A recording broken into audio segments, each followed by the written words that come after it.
It's summertime, my dudes, and you know what that means. It's hot as fuck.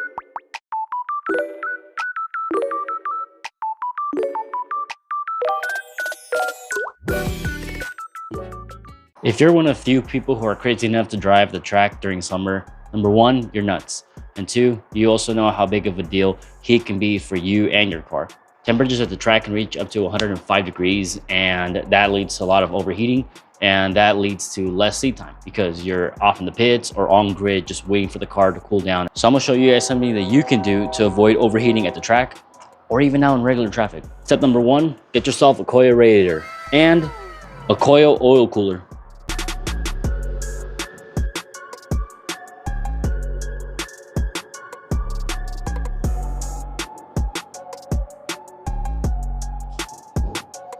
Shout out to Koyorad and my buddy Daniel.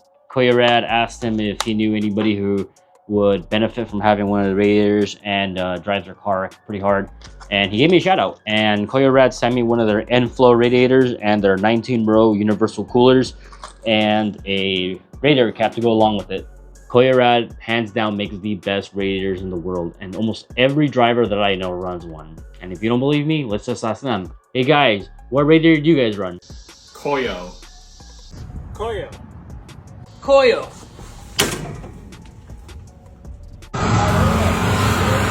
Koyo.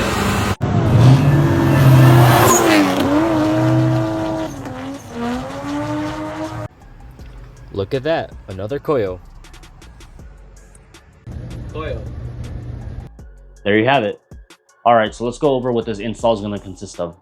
And first we have the radiator. And this is for a KA into an S chassis, and I chose this one because the inlet is on the right side of the car, on the passenger side on USDM cars, and on KAs, the upper water neck is on the right side. But on JZs, there is a water neck that goes from here to over here. Usually you'll see a silicone tube that goes from here to here, and I didn't want to do that because I didn't want to have to take off a hose if I ever needed to get to a belt.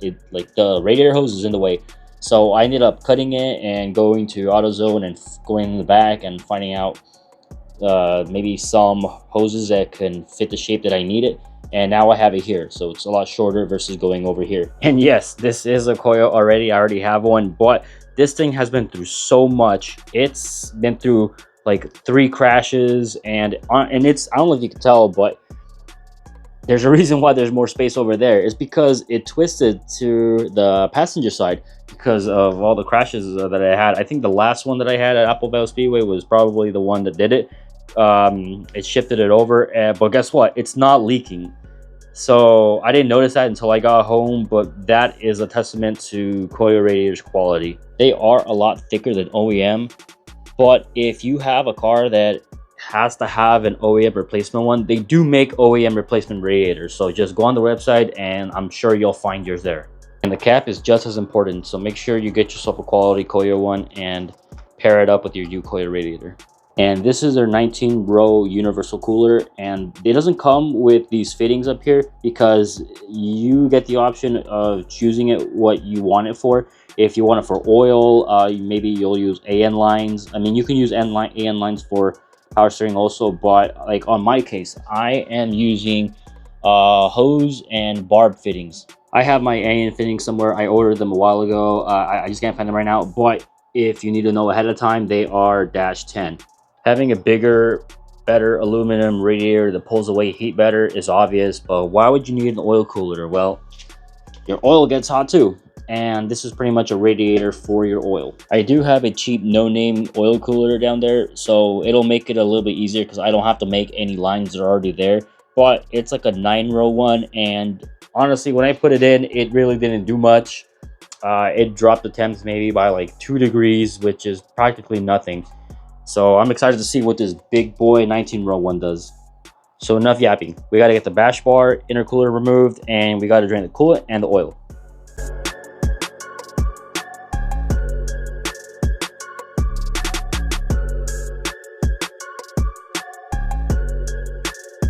So I got the old radiator and the cooler out, and it looks like I'm missing a lot, but that's actually because the radiator and the fans are really big, so they take up a lot of space.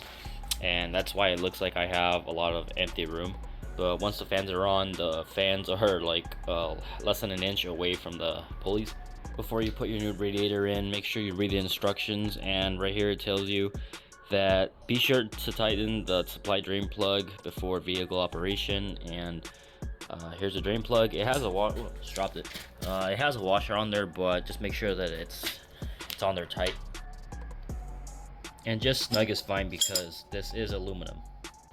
Next, I gotta move over these Durrell fans over to the new radiator, and luckily they have these mounting points. This is where your factory shroud would go if you are running that on a KA or SR. But luckily I made some brackets that hold on these Durrell fans, and I just have to take off one bolt here, and then a bolt and a nut down here, and same thing for up here, and that's the only thing holding these in.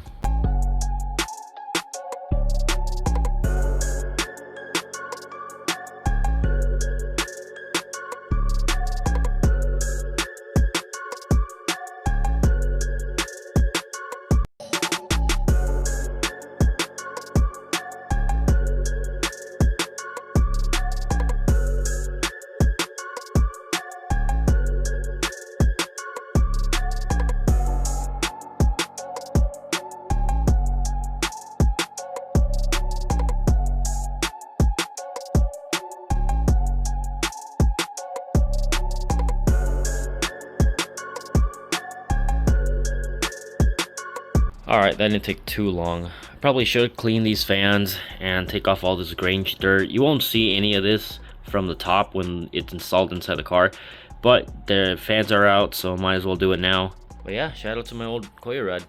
This thing took a bunch of abuse, and it's hard to tell on camera, but it is shifted over from the top this way towards the passenger side from just hits and hits over the years, and not one crack, not one leak.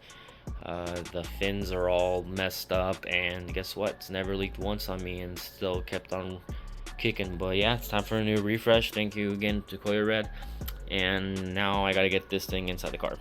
Putting this back in should be easy. It's just a matter of dropping it in.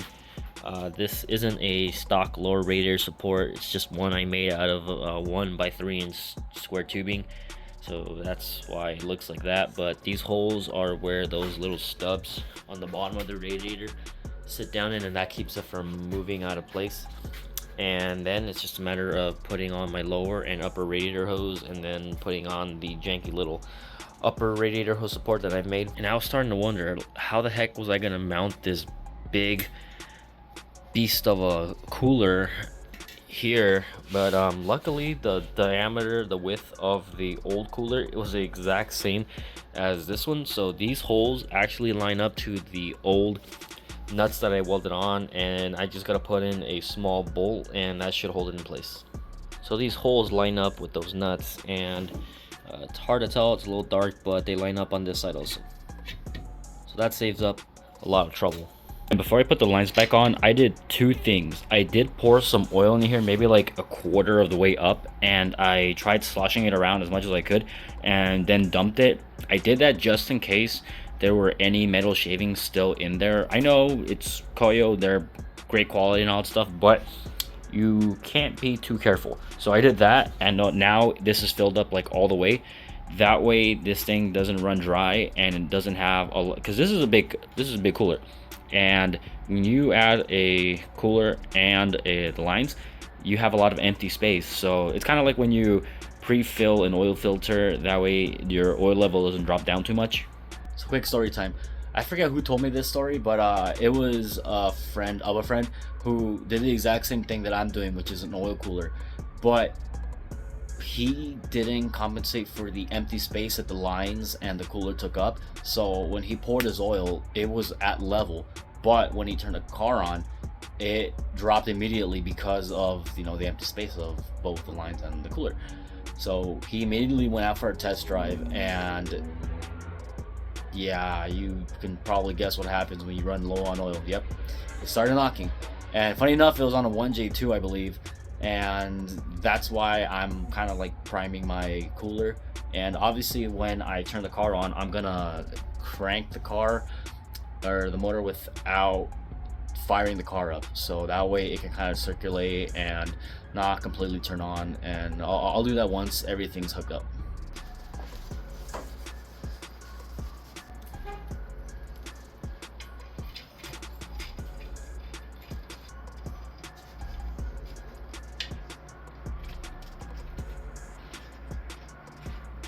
Cooler's back on, and man, this thing is massive. That's what she It said. takes up a lot of space, and this is gonna cool my oil down by a lot. So now it's time to put in the radiator. So we got that over here. Let's drop it in.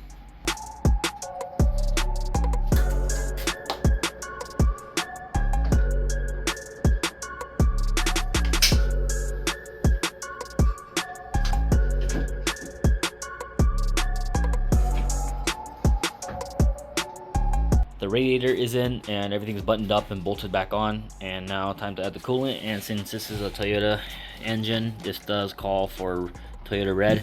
I'm using this stuff from AutoZone. And make sure you do use coolant, because the instructions say you need to use coolant in order to not have any distilled water rust inside the radiator.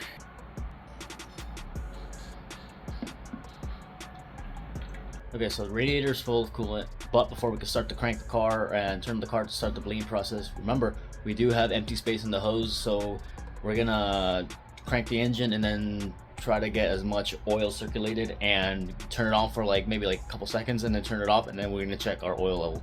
I did overfill it a little bit. I did go above the second fill line, so if we go down at all, it should still be within the correct level.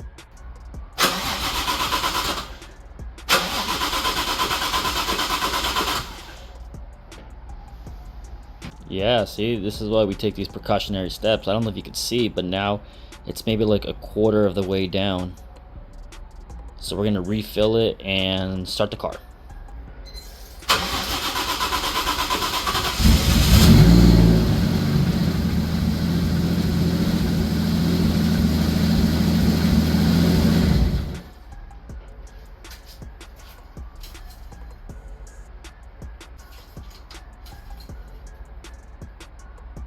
Yeah, see, it went down a quarter of the way again, and that's with the engine fully on, so make sure you do not skip this step. Now we can turn the car on and leave it on, and meanwhile we wait for it to get up to operating temperature. We're gonna look at the cooler and check for any leaks, and also jack up the front of the car, because we need to get the radiator cap inlet as high as possible, because that's where we're gonna bleed out all the air.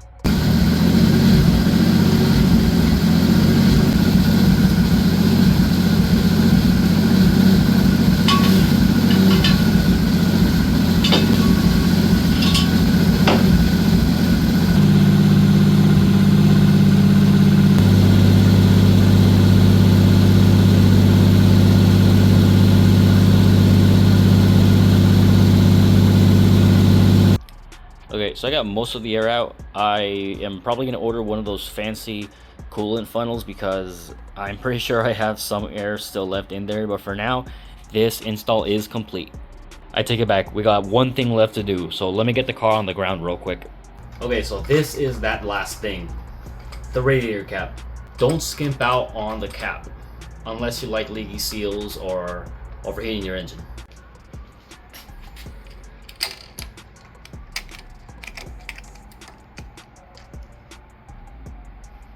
Alright gang, so we're all done with the install, and I won't know the exact difference that this new setup will give me until I hit the track. But this radiator, I had this one before already, and it did me wonders. But the thing I'm most excited about is the cooler, because this cooler is more than double the size what I had before. So that, I think, will make hot lapping a thing now, because I have never, ever since I got a JZ, and that's the one thing I miss about my SR, is that I was able to hot lap all day long. With the JZ, these things get super hot, so every couple, like 2-3 laps, I'm waiting like a couple minutes to cool down. That's just the nature of JZs, but this right here, I feel like is going to be a game changer. So if you're also looking to keep temps down, I highly recommend this setup or something similar to it. I'll leave Koyo's link in the description, and you guys can go ahead and check it out and see what they got going on for your car. And thank you again to Koyo, and thank you again to everybody who watched till the end. But yeah, can't wait to give this new setup a proper test run. But until then, see you guys in the next one.